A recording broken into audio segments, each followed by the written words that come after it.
Uy. Uy.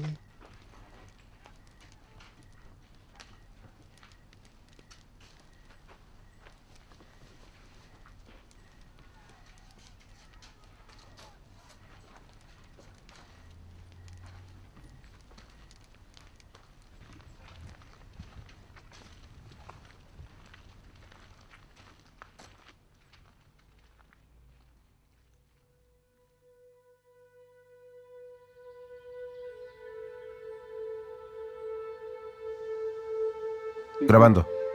Puedo comenzar desde el principio.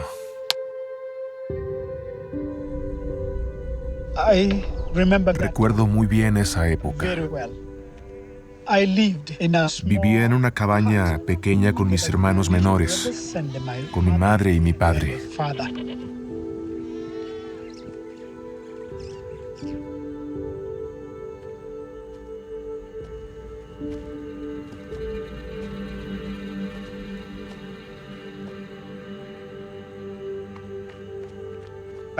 Mi padre no tenía trabajo y todos los días llegaba a casa completamente ebrio.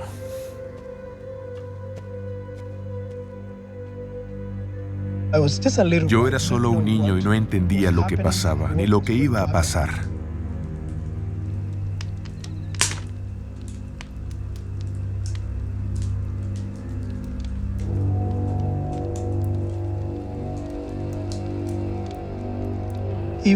Era muy cruel con mi madre. Ella gritaba pidiendo ayuda, pero nadie venía.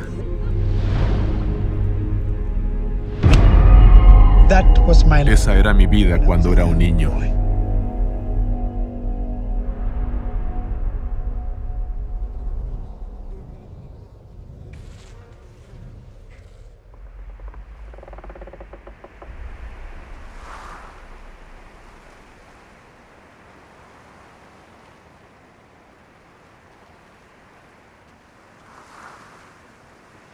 Desperté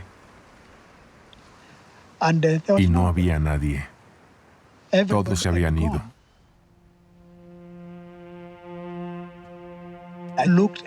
Miré a todos lados, pero no vi nada. Y me di cuenta de que estaba completamente solo, abandonado. Era un niño huérfano. Ustedes no se lo imaginan. Yo era ese niño.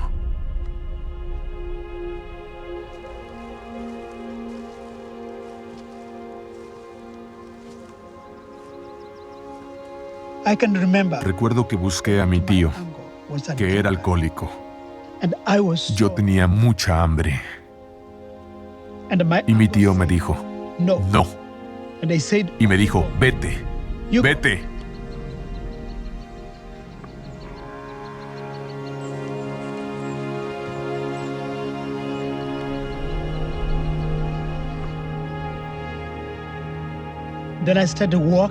Comencé a caminar por la aldea pidiendo comida,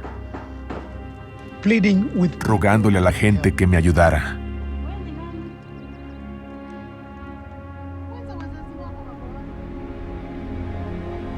Durante 10 años, solo me dediqué a pedir.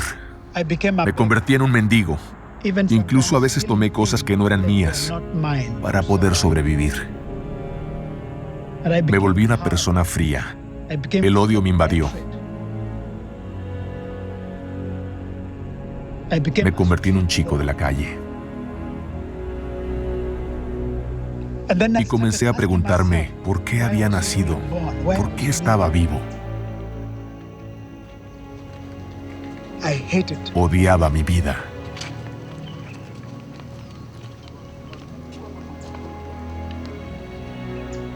Yo creía que no merecía vivir esa clase de vida y quería terminar con mi propia vida porque no tenía sentido.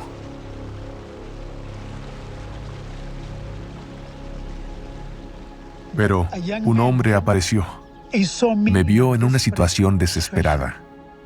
Me invitó a rezar en una hermandad. Allí había un pastor que hablaba de perdonar nuestros pecados. Pensé, ¿por qué creerle a este hombre? El pastor rezó. Dijo que si nos esforzamos y creemos, no hay nada imposible para Dios.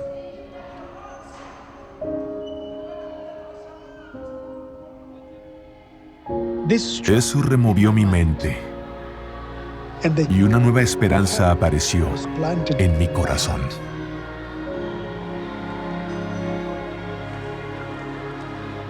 La mañana siguiente, caminé directo al centro de Nairobi a buscar una nueva vida. No tenía dinero, ni un solo centavo en el bolsillo.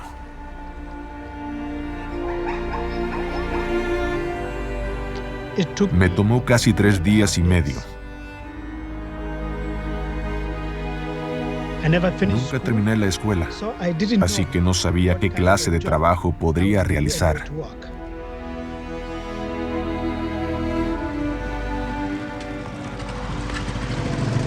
Llegué a Nairobi, donde hay gente con mucho dinero, gente con poder, gente con trabajos. Pero nadie iba a ayudarme. Yo solo miraba a todos mientras ellos me miraban y me decían, ¿qué haces aquí? Debes buscar un trabajo. No te daremos nada. No te daremos dinero.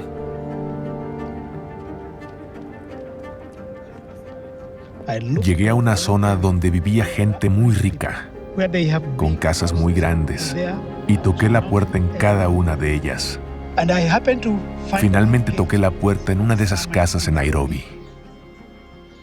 Y nuevamente, estaba en un lugar al que no había sido invitado. Pero ahí estaba yo, tocando la puerta.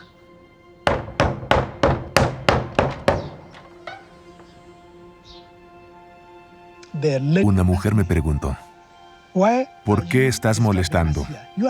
¿Por qué tocas la puerta? ¿Qué quieres que haga por ti?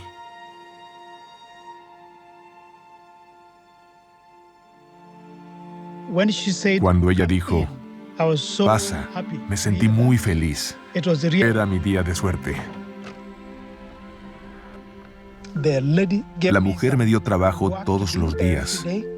Limpiaba el piso de la casa, lavaba vasijas y cortaba el césped del campo de 8,000 metros cuadrados. No había máquinas entonces. También me daba algo de comida, porque siempre quedaba algo en las vasijas. Me daba eso cuando terminaba el trabajo. Mi vida mejoró mucho y nada volvió a ser como antes.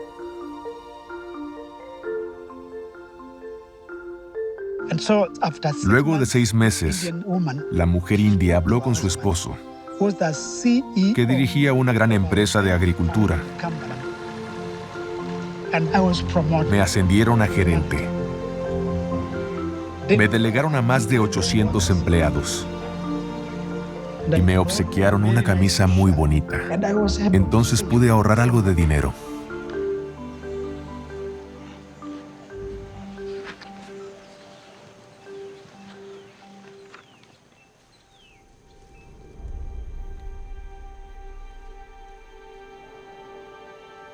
Un día vi a una mujer muy hermosa. Quedé sorprendido. Y no sé, algo tocó mi corazón.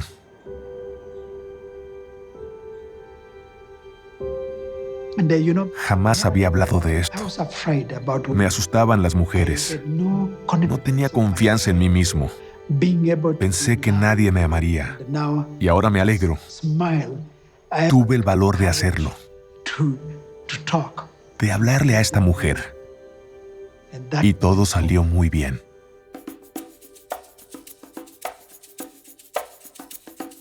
Y después de un tiempo, voilà, nací yo. Tengo 8 hermanos y hermanas. La mayor es Miriam. Luego está Jenny. Ella es la más dura, ¿saben? Después de ella nació Grace. Grace es la inteligente. Luego está Dondo. Ella es como la bebé de mamá.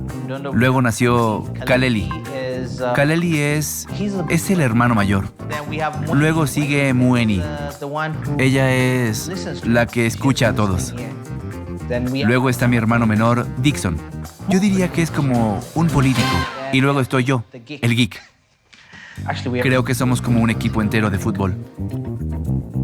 Era muy feliz. Tenía una familia, tenía un auto, tenía un sueño. Quería un negocio, hacer más y más dinero. Y entonces entendí, había una gran falta de matatu, que son taxis.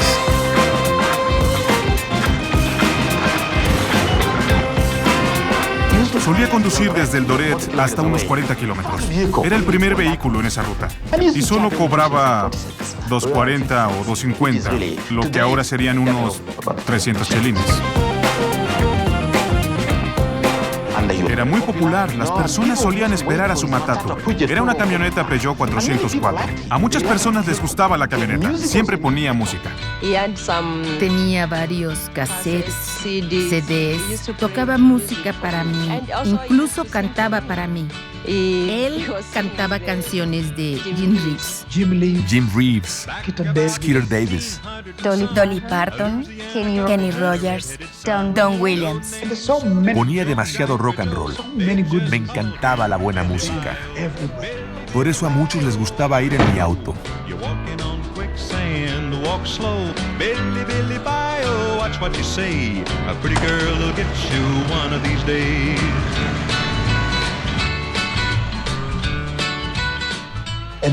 Era por eso que todos me conocían. Mully Ways. Mully Ways. Mully Ways. Era mi marca. Mully Ways. Estaba orgulloso de él. Conducía durante días enteros, sin dormir. Tiempo después, compró otra unidad, y otra, hasta que tuvo una flota de autobuses.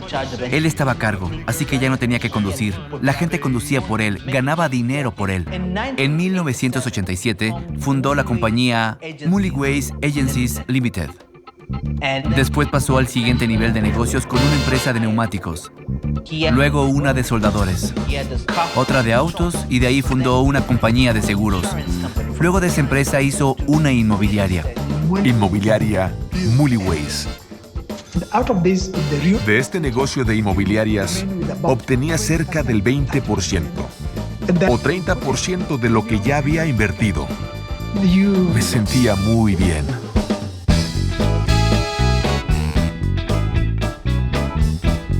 Podía comprar lo que fuera con mi dinero. Compré mi propio Mercedes-Benz, hecho en Alemania. En ese entonces, a finales de los 80, era un millonario. Y era de los pocos que habían construido una casa fija. La primera casa fija en el Doret. Me sentía genial. Teníamos una sala grande, yo tenía mi propio cuarto. Era asombroso. Yo era el niño más cool de la zona porque teníamos televisión. Había una alfombra en la casa y podíamos jugar sin sentir el frío del suelo. Eran cosas simples como esas. Teníamos sirvientes en casa, también teníamos choferes y demasiados autos. Papá cambiaba su auto bastante seguido. Cada año tenía unos 3 o 4 autos que luego vendía. Él solía ir a Mombasa, al lago Bulgoria, a Baringo. Y a veces íbamos a algunas presas, o a las cascadas, o a un picnic. Para mí, no fue el hecho de haber jugado, sino el hecho de pasar tiempo juntos. Que teníamos tiempo de reír por nada, reír sin razón, porque la vida es buena.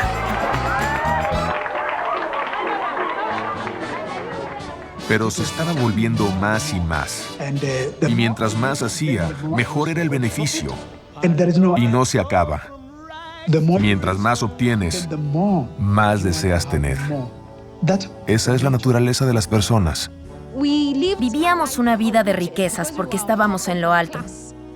Hacíamos fiestas y cenas todo el tiempo y había muchos invitados, muchos visitantes que solían venir. Era maravilloso sentirse tan influyente. Esa era la clase de personas que éramos. Mi padre era el gran Gatsby de Kenia. Eso era realmente bueno. Me relacioné con algunas de estas personas que son ricas y que vendían artículos de petróleo. Y supe que buscaban a una persona prominente que vendiera y distribuyera sus productos. Entonces me di cuenta del valor de tener dinero. Es más que cualquier cosa que puedas creer. Es tener el poder en tus manos. Entonces mi papá tenía un monopolio de petróleo y gas. En serio, nada podía ser mejor que eso. O sea, ¿qué otra cosa podría pasar? Viajé a Europa por negocios. Viajé a diferentes lugares del mundo. Y viajé a Nueva York, cuando aún existían las Torres Gemelas. Recuerdo que llegué casi a la cima y pude ver la ciudad. Me sentí como si fuera mi momento. Vengo desde abajo, hasta el punto más alto de ser un distribuidor de petróleo y gas en toda la Kenia occidental. Y siempre que recuerdo eso, parece imposible que sea posible.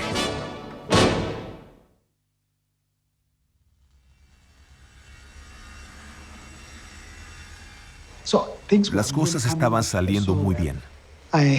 Ya tenía demasiados trabajadores y el negocio iba bien. Pero un día recibí la sorpresa de mi vida. Mi padre me escribió una carta y cuando la leí decía: hijo mío, ha pasado mucho desde que nos vimos. Por eso me gustaría que vinieras, como mi primogénito, a casa. Hay cosas de gran importancia que tienes que saber y tratar aquí. Mi mente daba vueltas y vueltas, sin saber qué hacer. Puedo recordar muy bien cuando éramos jóvenes. Tuvimos que dejar a nuestro hermano. Lo dejamos.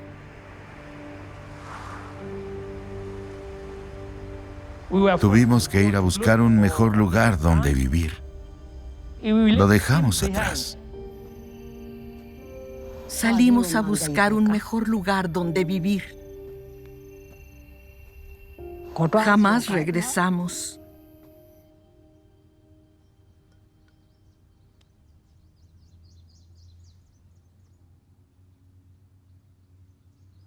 Yo me casé con un hombre muy pobre. Viví en la pobreza como mi madre. Dejamos a nuestro hijo en Kangundo para buscar un terreno en Makueni. Lo dejé aquí con su tío Dunda.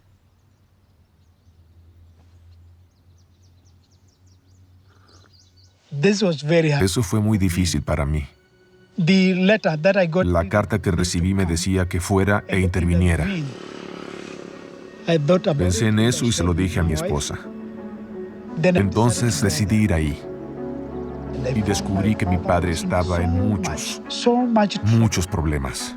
Le debía dinero a la aldea, pero no podía pagar nada. Así que las personas de la aldea se habían reunido. Mi padre estaba ahí, en el suelo.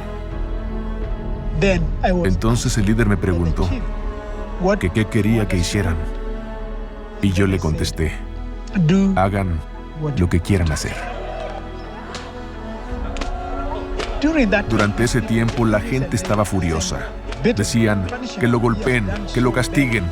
Ha sido un mal ser humano. Pero la forma en que mi padre lloraba hizo que me pusiera muy mal.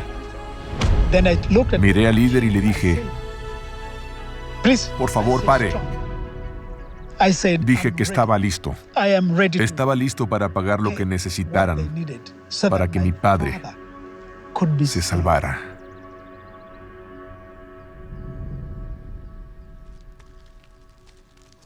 El alcohol era mi problema. El alcohol era mi problema.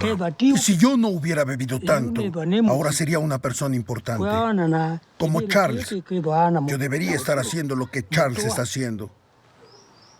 Yo tenía esa responsabilidad. Pero el alcohol me la quitó. Por eso ahora yo ya no la tengo. Y mi hijo Charles es quien la tiene ahora. Y eso es todo lo que voy a decir.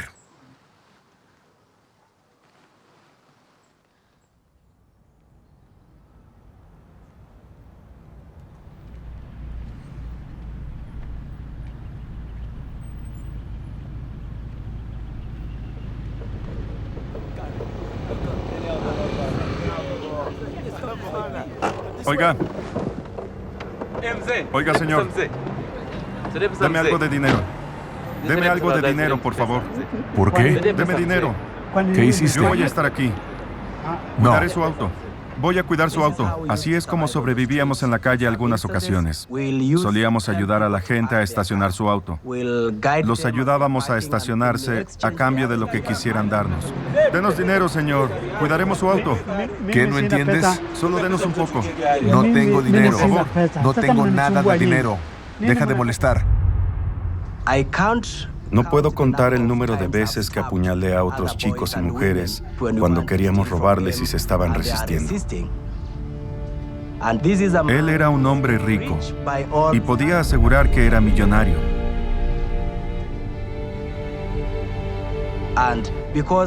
Como tuve una vida llena de odio y enojo por haber vivido en el barrio, siempre que lastimaba a alguien era como mi venganza. Solía sentirme bien porque la gente me lastimaba y odiaba hacerle eso a ellos.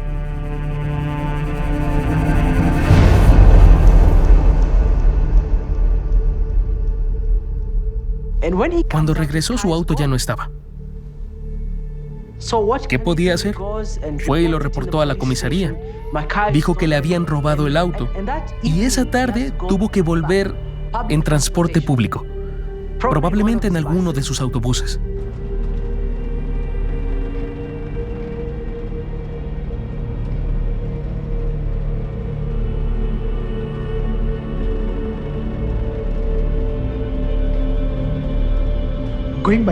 En el autobús, lo único en lo que pensaba era en los muchachos. ¿Por qué no les di dinero? Estaba sintiéndome mal. Me sentí enfermo. Miré sus caras en mi interior y me vi a mí.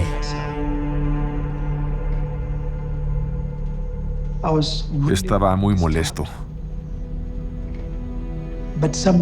Pero algo crecía en mi corazón. Y fue ahí cuando todo empeoró entonces. Me dijo que tenía un dolor muy fuerte en el corazón. Un día fue al trabajo, pero ya no pudo trabajar. Estaba realmente atormentado por estos chicos de la calle. Y no pude trabajar más. Y le dije a mi secretaria que me iría a casa. Conduje desde mi oficina y seguí conduciendo y conduciendo. No sabía hacia dónde iba. Conduje demasiado lejos. Ahí detuve mi auto y entonces comencé a llorar ahí adentro. Lloré preguntándole a Dios, ¿por qué? ¿Por qué me hiciste esto a mí? Con toda esa riqueza que tenía. ¿Por qué Dios quería regresarme otra vez a la pobreza? Durante horas pensé en Dios.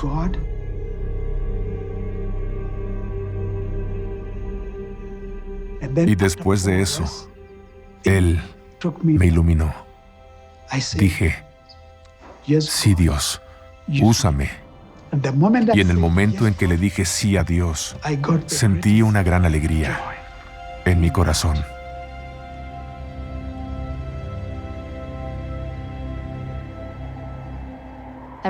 Recuerdo que llegó a casa. Entró y cuando se sentó, noté que había algo diferente en él. Cada noche cenábamos juntos como familia. Y esa noche papá nos dijo que nos sentáramos como siempre. Papá nos preguntó sobre nuestro día y uno a uno contó su día y sobre la escuela. Y luego, papá dijo que estuvo pensando y rezando sobre algo por mucho tiempo. Yo me pregunté, ¿serán otras vacaciones? Es emocionante. Las palabras que siguieron me sorprendieron mucho. Nunca volveré a hacer negocios otra vez. Les dije, nunca volveré a trabajar por dinero.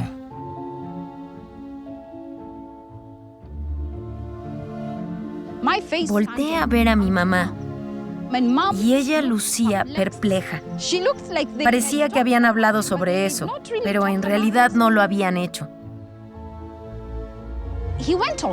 Él siguió hablando, diciendo que Dios le había mostrado que tenía que vender todo y comenzar a ayudar a los pobres de la sociedad, los niños abandonados, los niños de la calle. Y en ese momento, yo no podía aceptar que no recibiríamos más ingresos. Era demasiado para mí. ¿Has sentido como si el mundo colapsara bajo tus pies? Así me sentí en ese momento. Luego de eso, la cena terminó muy rápido. Yo tenía el corazón roto. Bajé la mirada y no dije nada. Cuando despertamos, la mañana siguiente, le pregunté, todo lo que hiciste en tu vida, porque te llevó toda la vida a hacerlo, ¿crees que ha valido la pena esa decisión? ¿Crees que vale tu vida y la de tu familia? Y él dijo, sí, lo decidí, aunque en realidad no fui yo, sino Dios quien me llamó. Una forma fácil de decirlo es que era una locura. Eso era.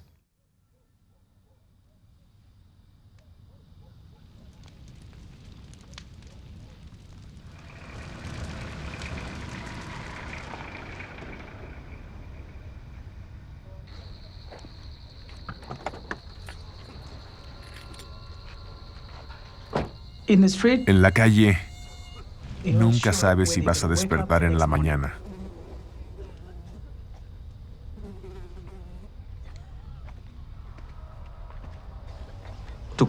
Salir a la calle a mitad de la noche era muy peligroso para él, para su vida.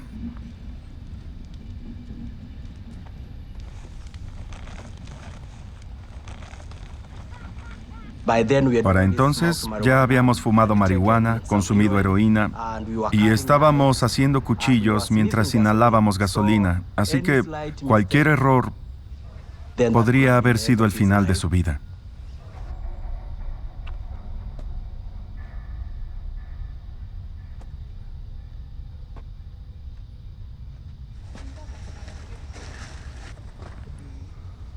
Uy.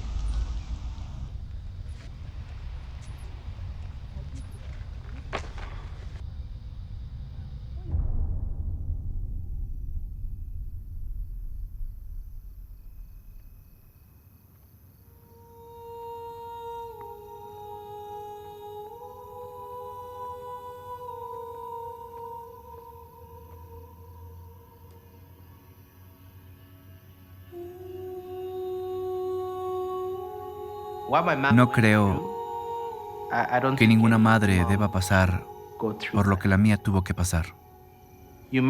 Comenzó con una familia estable, en la que sus hijos tuvieron todo hasta que su esposo decidió vender todo.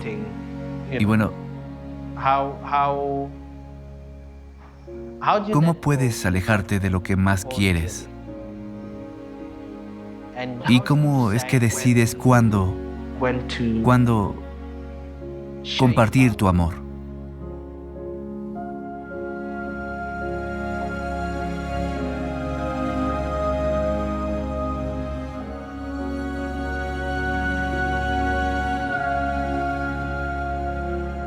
Eso debió ser difícil, hacer eso. En alguna parte de su mente debió haber pensado, ¿qué voy a hacer cuando se acabe el dinero? Pero lo hizo de todas formas.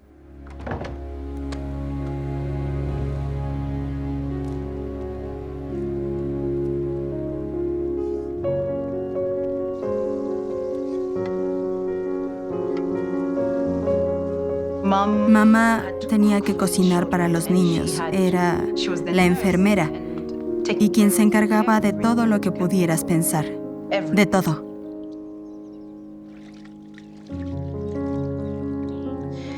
Yo era quien se encargaba de cuidar a los niños.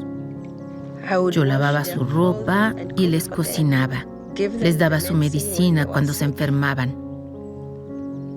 Eso era un trabajo muy duro. Pero no me cansaba porque amaba a mi familia y amaba a mi esposo. Sí. Primero había 3 niños, 4 niños, y el número fue creciendo. De repente, nuestra familia se hizo más grande, de la nada. Salía a las calles y los traía todos los días. No hubo un día en que dijera que era suficiente. Nunca dije que ya no había espacio para un niño que sufriera. Conforme los días pasaban, rogaba en mi interior que eso no fuera cierto, que papá solo hubiera bromeado y que continuaría trabajando. Pensé que no abandonaría todo. La gente hace donaciones. ¿Por qué él no lo hacía? ¿Por qué no solo ayudaba a un niño? Eso sería genial. Podría trabajar, ayudar a un niño. Era perfecto. Seguiríamos con nuestra vida. Todo sería como antes. Pero abandonó todos los negocios. Comenzó a vender cosas, a cerrar las tiendas. Y la gente lo llamó loco. Conducía su Mercedes-Benz con montones de pan adentro y se los llevaba a los niños de la calle. Eso era algo muy hermoso de ver. La gente de la ciudad comenzó a hablar. Decía que debía estar pasando algo, porque lo veías en las calles. Y en menos de 5 minutos estaba rodeado de niños. Y no había nada que pudieras estar haciendo con ellos, que no fuera solo vender drogas. La gente estaba muy escéptica con él. Incluso la gente cercana como yo no entendía que cerrara su negocio para salvar a los niños de la calle. ¿En serio alguien haría eso? Parecía algo muy extraño.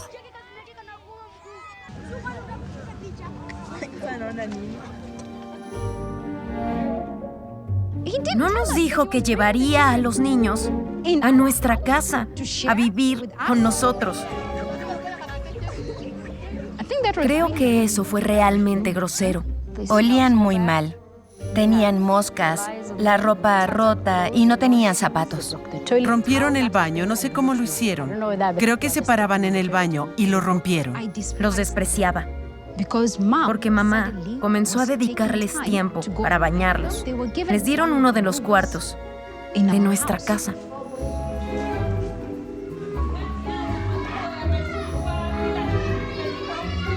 Ya no había tanto tiempo para dedicarle a la familia, a nuestra familia.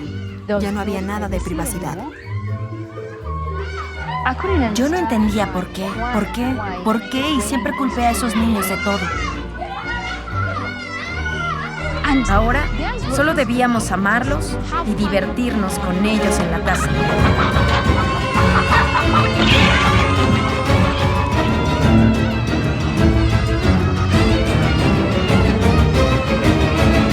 Y a partir de ahí siempre le decíamos, mamá pasa esto otro. Comenzaban a jugar con rocas y con toda clase de cosas y rompían nuestras ventanas. Se colgaban de las cortinas, se trepaban a las paredes. Nosotros nunca lo hicimos y la casa siempre había estado muy limpia. Fue muy malo. Repentinamente, los niños se volvieron cientos y tuvimos que compartir algunos cuartos con ellos. Como los niños eran muchos, salí a las calles por más. Entonces trajeron a más niños y más niños y más niños. Así que tuvimos que agrandar la casa para que hubiera suficiente espacio para ellos.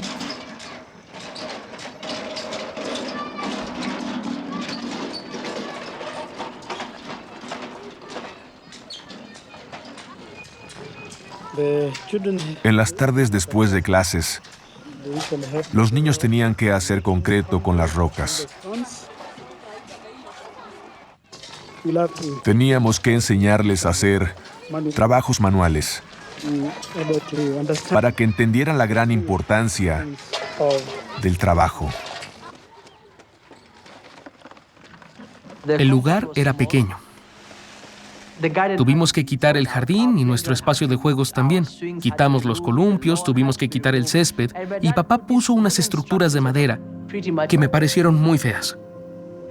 Y tuvimos que cimentar para que pudiéramos poner una escuela para los niños.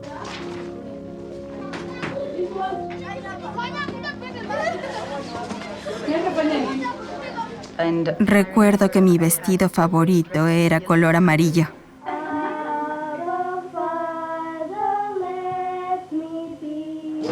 Y tuve que dar mi vestido favorito, junto con muchas otras cosas. Ropa, zapatos y juguetes. No funcionaba para nada. Era una guerra. Nosotros contra los niños. Eran groseros, peleaban entre ellos y querían pelear con nosotros. No estaba bien. No recuerdo ni un solo día en el que mis hijos estuvieran felices.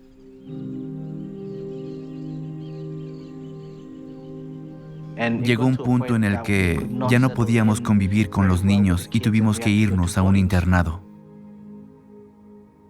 No tuvimos opción. Llevé a 5 de ellos, a mis propios hijos biológicos, a un internado para poder tener suficiente tiempo para cuidar y amar a estos niños. Tuvimos que hacer ese sacrificio. En primero, segundo y tercero estuve en el internado. Recuerdo que papá solo vino una vez para una junta escolar. Mis padres iban a visitarme con mis hermanos y ella tenía mi vestido amarillo.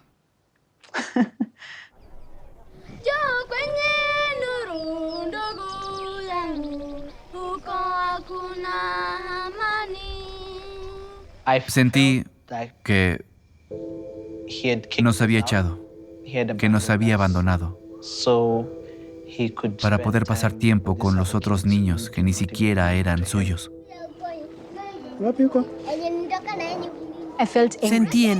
Sentí mucho enojo porque no sabía quiénes eran esos niños, ni por qué sus padres no les daban las cosas que a mí me estaban quitando.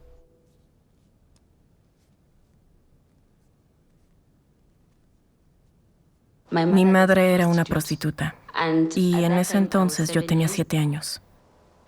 Y mi madre llegaba ebria a la casa junto con algunos hombres, a veces 2, uno para ella y traía otro para mí.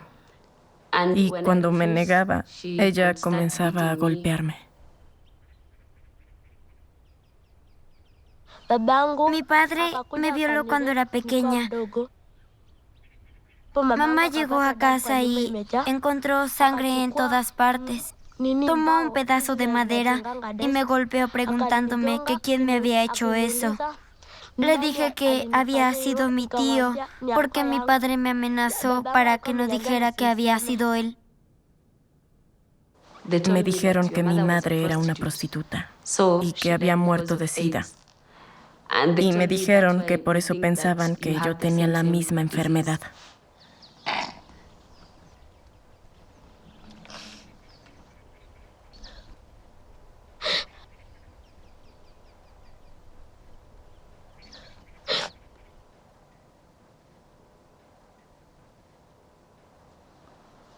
Sí.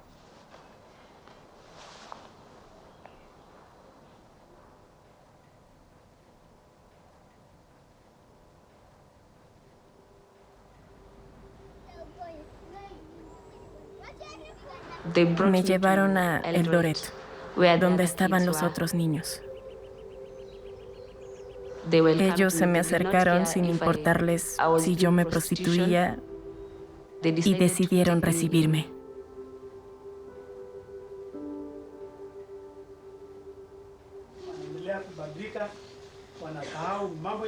Me sorprendí al ver a estos niños. Eran muchos niños que lo llamaban papá. Y me pregunté qué clase de familia era esa. Cuando conocí a Charles, una de las cosas que noté en él fue su sonrisa, que era cálida. Nos miró a los ojos y dijo, que es una señal de paz. Entonces vi que había venido a hacer el bien. Nos llevó a su casa, llegó y me dio la bienvenida con una sonrisa, una gran sonrisa, tan grande y sincera, y lo vi como si fuera un padre mirándome. Dijo, bienvenido, esta es tu familia ahora, ellos son tus hermanos y hermanas. Es un momento que no puedo explicar. Nunca había vivido en una casa bonita, con buena comida. Nunca conocí a mi padre biológico, pero había un hombre que decía que iba a cuidarnos.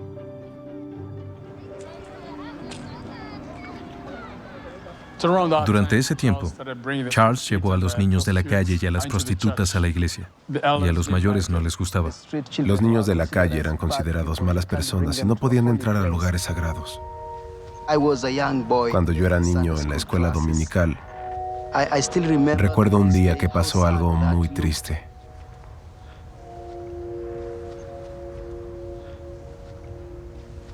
Uno de los mayores dijo que se fueran porque eran malas personas y nosotros éramos buenos.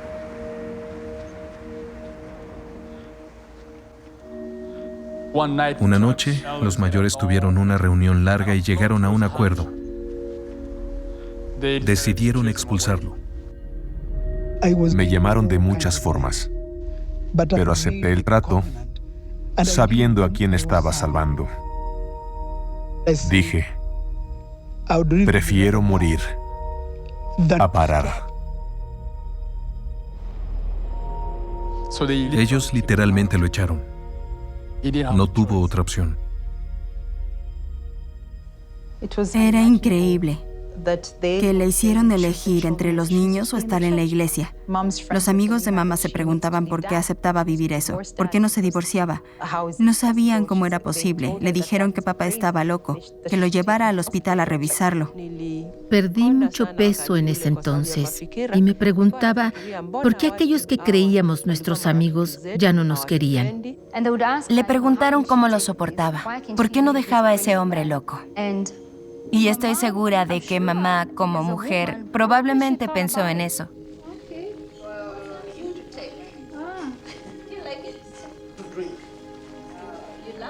Pero se quedó a su lado y lo apoyó incondicionalmente. Y no porque tenía que hacerlo, sino porque lo decidió. Creo que perder a esos amigos nos acercó más como familia. Porque necesitábamos creer en nosotros. Éramos nuestros amigos, éramos todo lo que teníamos.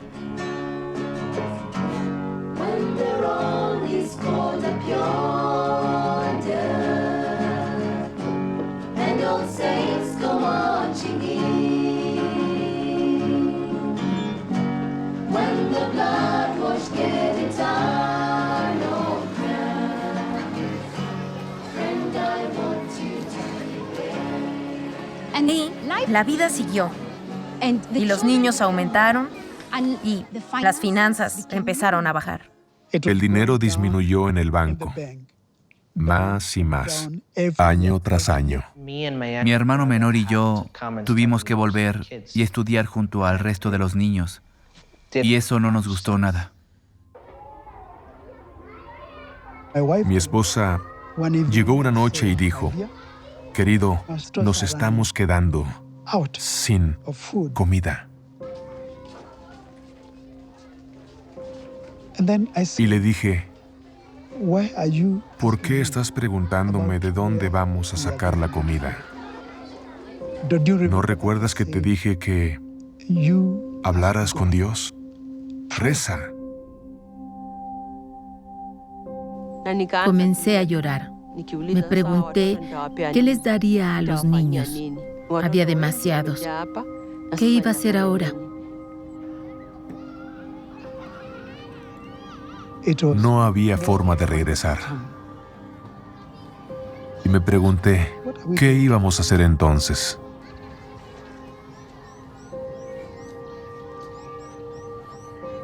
Y de repente escuchamos el timbre de la puerta.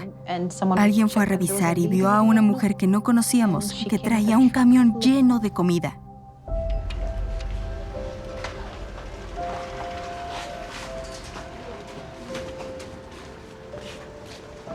Estaba sin palabras. La mujer dijo que esa comida era para nosotros. Una donación por primera vez. Nos trajo comida y nos trajo dinero. Tenía 5,000 chelines en un sobre y esa comida duró mucho tiempo.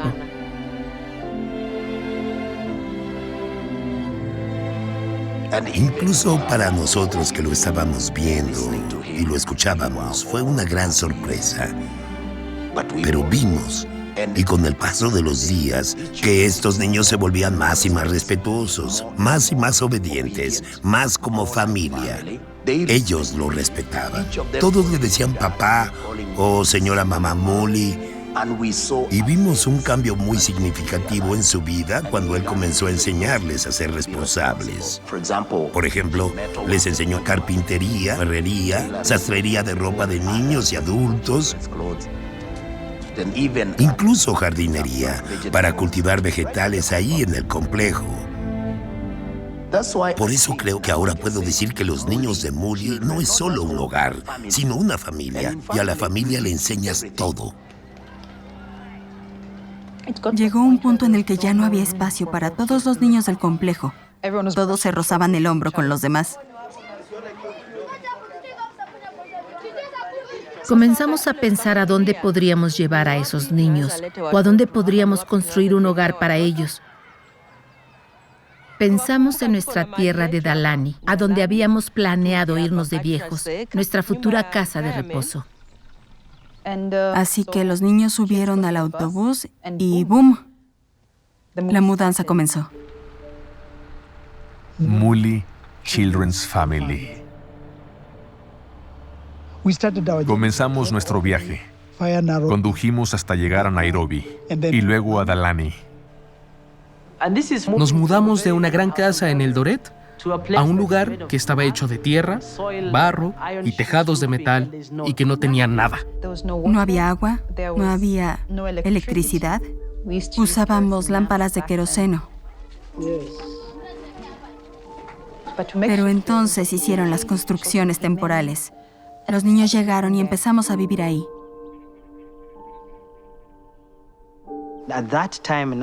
Era el año de 1995. El lugar era muy caliente, 40 o 43 grados casi todo el año. Y era muy difícil caminar por ahí. Pero él dijo que ese lugar se llenaría de frutas y también de vegetales. Y yo no entendía. Era muy seco. Nos decía esas cosas y a veces no lo entendíamos y otras veces pensábamos que estaba loco, porque soñaba que tendríamos muchos árboles y dormitorios bien construidos. En ese momento vivíamos en una choza de metal. Sentí demasiada presión por tener a todos esos niños que querían comer, que lloraban, y por otros que necesitaban ir al hospital. En algunos casos tenían SIDA. Comenzaron a quejarse. Decían, no, papá, no queremos estar aquí. No hay gente aquí. Estamos en el desierto. Y ellos querían irse de aquí. Así que algunos niños dejaron Delani para inhalar pegamento en las calles. Cocaína, heroína, pegamento, alcohol y algunas otras cosas. ¿Sabes? Los niños serán niños, por siempre, en el mundo. Y cuando vemos que están regresando a la calle, no nos gusta, porque sabemos que los perderemos y que volverán, que tal vez van a morir ahí, porque en la calle no hay amor. No hay personas que los amen.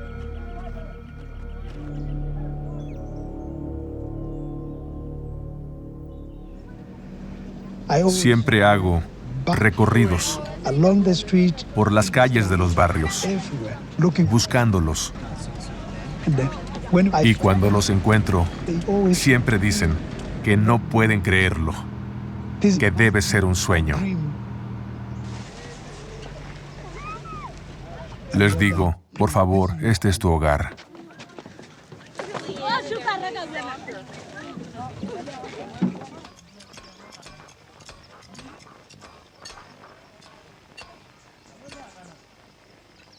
Nosotros construimos ese lugar paso a paso, ladrillo a ladrillo.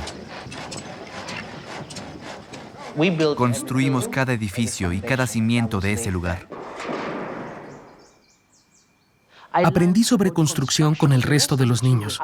Aprendí a poner un ladrillo en el mortero, cómo hacer las raciones de cemento y arena balanceadas, todo eso. Aprendí tantas habilidades al crecer que ahora puedo usarlas en mi vida diaria.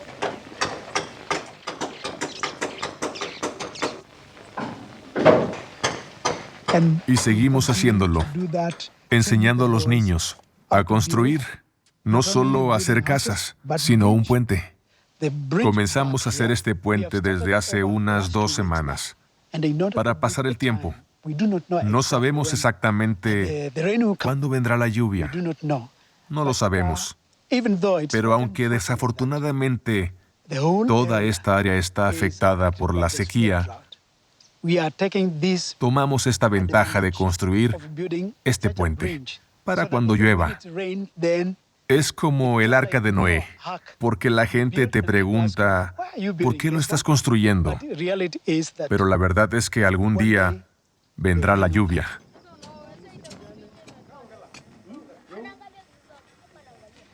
Durante la sequía no teníamos nada de agua de río para hervir.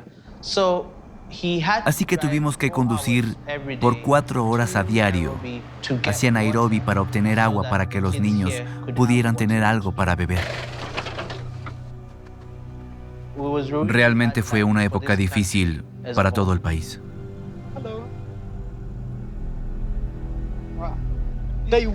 Trajeron agua hace 4 días.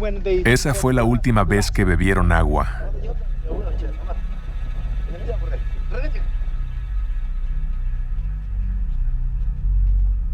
Esas personas estaban muriendo por tomar agua sucia que conseguían de la ribera. Cuando no había flujo de agua, estaban muriendo. Obteníamos agua del río, la hervíamos y luego los niños la bebían, pero comenzaron a enfermar de tifoidea.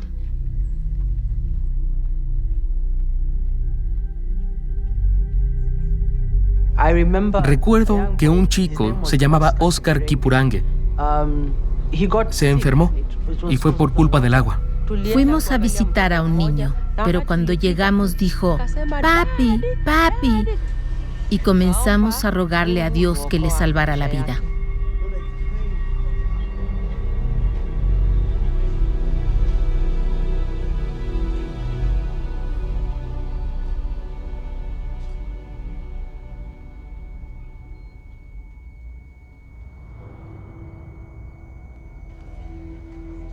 Me sentí muy mal en esa época. Le preguntaba a Dios por qué nos había traído a esos niños si iban a morir en nuestras manos.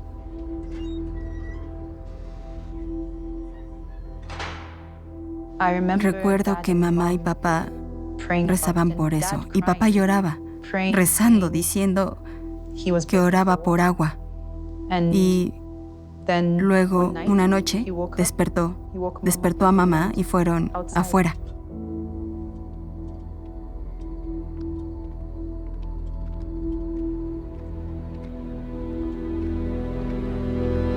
Entonces salieron de la casa en la que vivían. Escuchó una voz que le dijo que caminara derecho, que girara y que en ese lugar encontraría agua.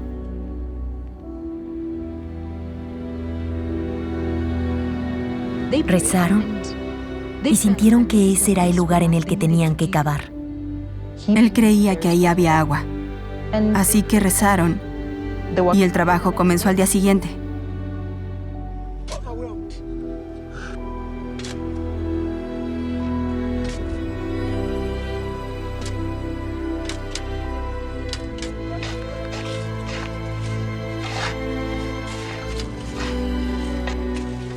Fue muy difícil creerle, muy difícil. Muchos de los trabajadores no lo creían, así que no querían comenzar a cavar. De hecho, se negaron a ser parte de eso. Nosotros y los niños que vinieron comenzamos a cavar y cavar. Mis hermanos Dixon e Isaac cavaron buscando agua. De hecho, después de intentar cavar un par de hoyos con las máquinas y de pasar por algunos cientos de metros para obtenerla y no poder encontrarla, un chico dijo, hay que conseguir un par de azadones y empezar a cavar. Era una locura. Muchos no creíamos, pero cavamos durante un par de días y cavamos hasta encontrar una roca dura, una roca volcánica. Así que llamamos a mi papá y le dijimos que cavamos su visión y que eso nos había llevado a una roca y no había agua. ¿Qué debíamos hacer? Mi papá dijo que había visto agua ahí y que siguiéramos cavando.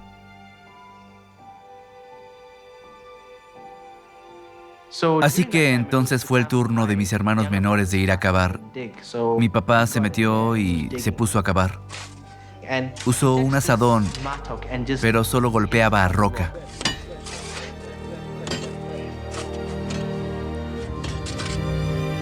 Y de repente salió el agua. Recuerdo haber ido con mi hermano gritando, ¡mira, tenemos agua!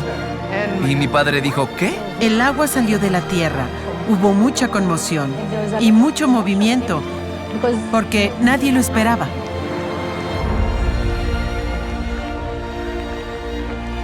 Entonces empezaron a gritar. Gritaban, Maggie, Maggie. Maggie significa agua. Gritaban agua, agua, porque estaba saliendo.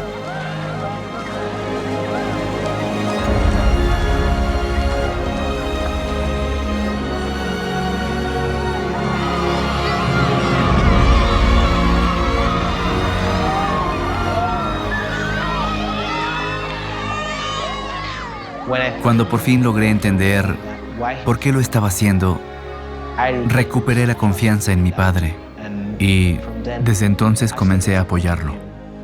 Y después de eso tuvimos agua en Delany, en un área donde normalmente no hay pozos.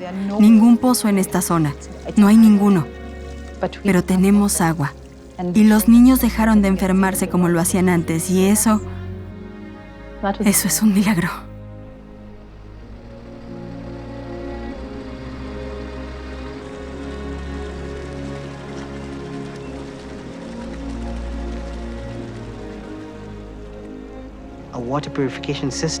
Instalamos un sistema purificador de agua. Y tiempo después de eso, construyeron una torre de agua que suministraba agua no solo a los niños, sino también para usarla en la granja. Y ahí fue donde comenzó todo. Luego de un periodo de tiempo, el número de niños subió de algunos cientos a miles, y la cantidad de comida necesaria era mucha. Y papá pensó en cómo poder autosustentarnos. Ahí fue cuando la agricultura dio un giro distinto.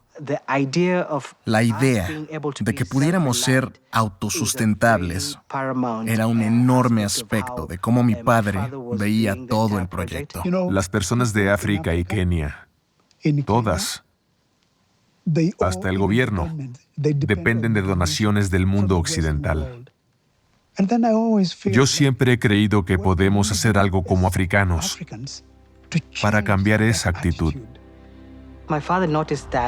Mi padre notó eso y comenzó a pensar que podría hacer algo muy diferente para complementar las donaciones que recibíamos. Como yo mendigaba, Sé que un mendigo no tiene elección. Eso era algo que odiaba. Y por esa razón, dije que nunca mendigaría otra vez. Y seguí pensando en cómo podíamos hacer un proyecto que fuera autosustentable. Cuando comenzamos, hacíamos todo manual con bueyes. Y ahora tenemos 2 kilómetros y usamos un tractor. Ahora, en este momento pueden ver que los cultivos han crecido muy bien, así como la producción.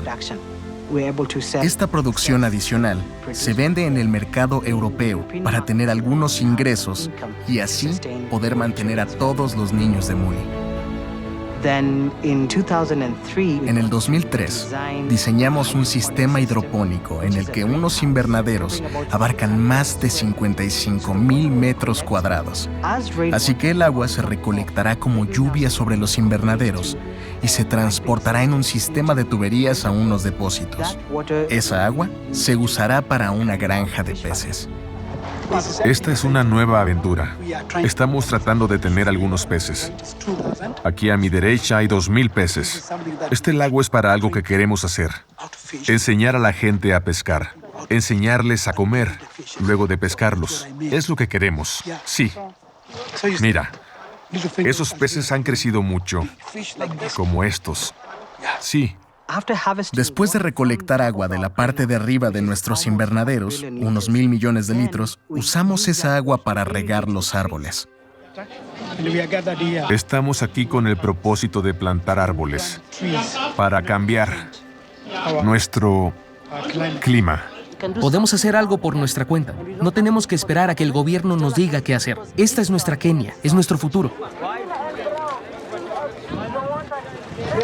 Plantamos árboles para que llegue el agua a este lugar porque está muy seco. Esperamos volver y volver varias veces hasta que convirtamos este sitio en un bosque.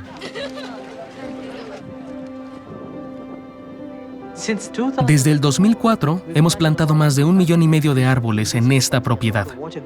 El agua sube y forma las nubes. Y luego de formar las nubes, tenemos lluvia.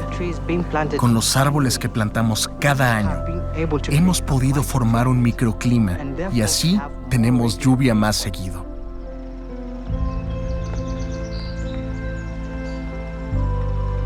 Esto es real. Cuando compré este terreno, no había nada. Nada de árboles, nada de agua. Y a través de plantar árboles y de conseguir el agua, he visto cómo ha cambiado. Tengo un sueño más grande, que es el traspasar el conocimiento a las generaciones más jóvenes para cambiar a África y a nuestro país, Kenia.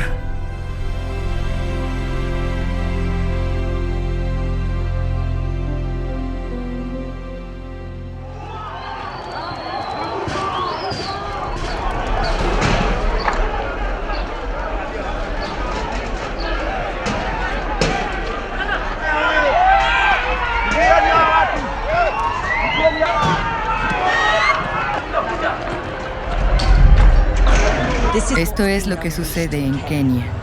Los conflictos étnicos y la brutalidad ocurren a diario. Un hombre es asesinado porque pertenece a una tribu diferente.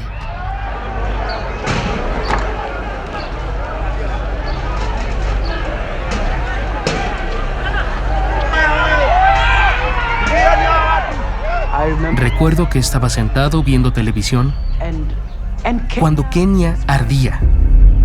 Nosotros estábamos ahí sentados y recuerdo que papá nos llamó y dijo que no podíamos dejar que eso pasara, que hiciéramos algo.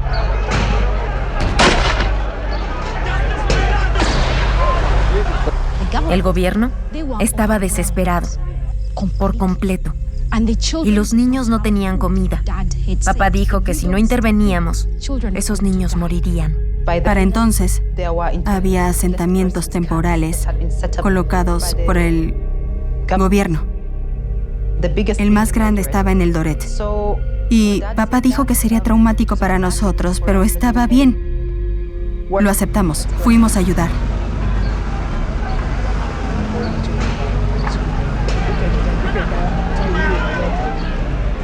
Recuerdo muy bien que desde el autobús vimos otros camiones que habían sido quemados a los lados del camino.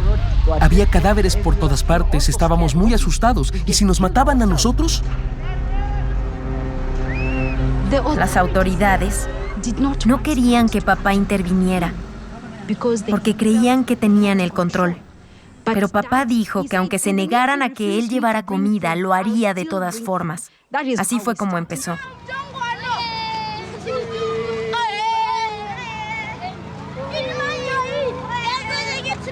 Los niños salían de las tiendas y seguían al autobús porque sabían que les llevábamos comida.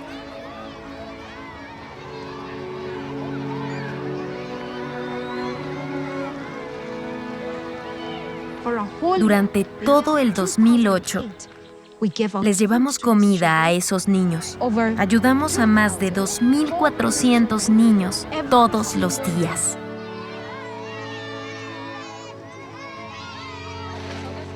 Terminamos trabajando con la Cruz Roja. Y cuidamos a algunos niños de los asentamientos temporales. Algunos de ellos vinieron con nosotros y ahora ya tienen una familia.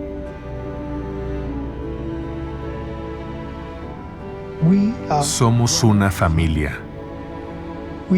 Somos una Kenia. Sin importar la tribu de la que vengan, los acogemos. En África solo podemos mejorar si confiamos en los demás. Niños y niñas, hay que aplaudirles a nuestros hermanos y hermanas. Hay que aplaudirles.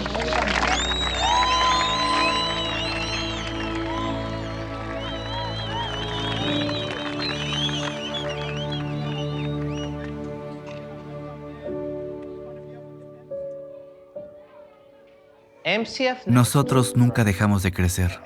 Cada vez que pasa un desastre, hay un balance. Hay padres que mueren y que dejan a los niños sin nadie. Nosotros los acogemos.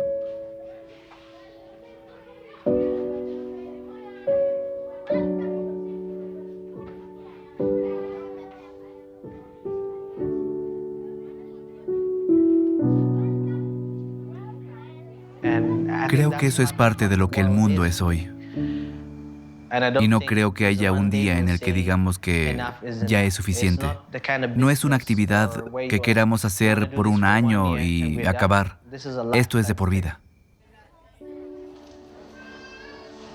Papá, agradecemos a Dios que hayas venido a este mundo. Que este año nuevo te dé oportunidades, no solo como la que nos diste a nosotros, sino con todo el mundo.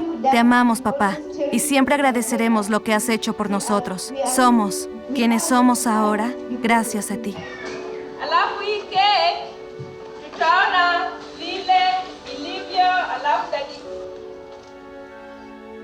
Luego de la preparatoria, el Dr. Charles Mooley me inscribió en la universidad. Luego de graduarme hice una maestría en psicología y ahora trabajo con una organización en Atlanta, Georgia. Y me di cuenta de que el sueño y las profecías del Dr. Charles Mooley están pasando. Actualmente, somos los campeones de África del Este, Central y del Sur. Y estaremos representando a Kenia en las Olimpiadas de Artes Marciales al final de este año. De 935 escuelas, los niños de Mooley's Children Family fue la número 1 a nivel nacional. Se están volviendo doctores, se están volviendo maestros, se están volviendo gerentes y banqueros. Es increíble. Sin contar a los 84 que están estudiando en las universidades y colegios de Kenia. Papá Mooley, te quiero y te aprecio mucho. Estoy en la Universidad de Kabarak, estudiando una carrera en comercio. Me pagaron los gastos de la escuela. Estoy muy agradecida porque ahora estudio una carrera y espero que al terminar pueda volver a mi hogar a ayudar a mi familia y a mi comunidad.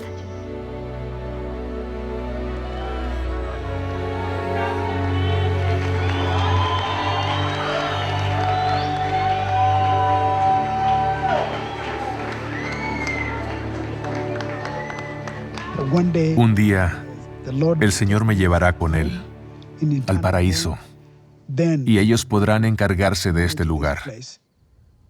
Pero no será una sola persona, ni siquiera mis propios hijos o mis hijas, porque yo no hice esto.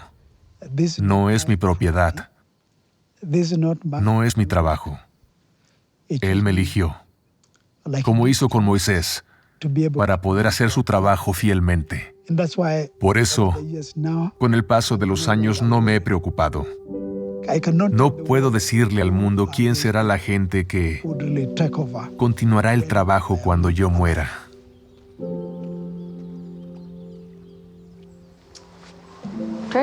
Dentro de unos 25 años, sé que MCF será un lugar al que la gente vendrá de todo el mundo para ver lo que sucede. Y sé que los niños que estuvieron en nuestro programa serán grandes personas en la sociedad y también en Kenia y en África y tal vez en el mundo. Creo que no hay límites en MCF. Déjenme decirles que el hecho de que estén vivos es un milagro. Que sean de la forma en que son es un milagro de Dios. Trabajé 25 años y lo hice porque sé que todo es posible. Creo que hay que enfocarnos en los estudios y en todo lo que hagamos. Hay que estar enfocados. Trabajen muy duro para que puedan cambiar el mundo.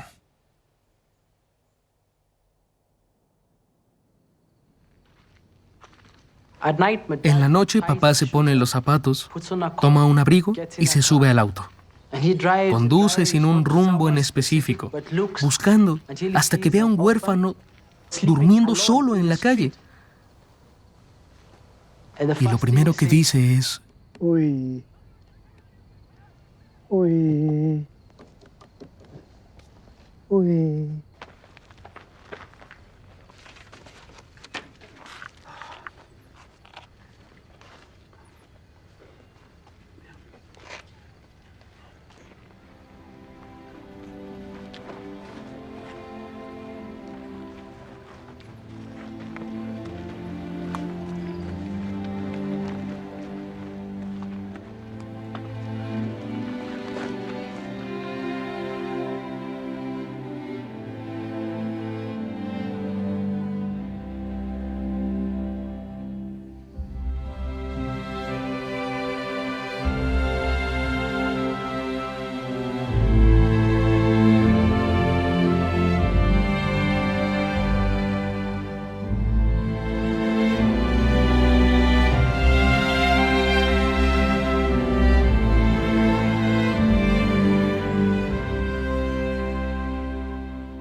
yake siogopi tena. Najua baba yangu alipenda siku zangu zimekuwa uzima, juu yake siogopi.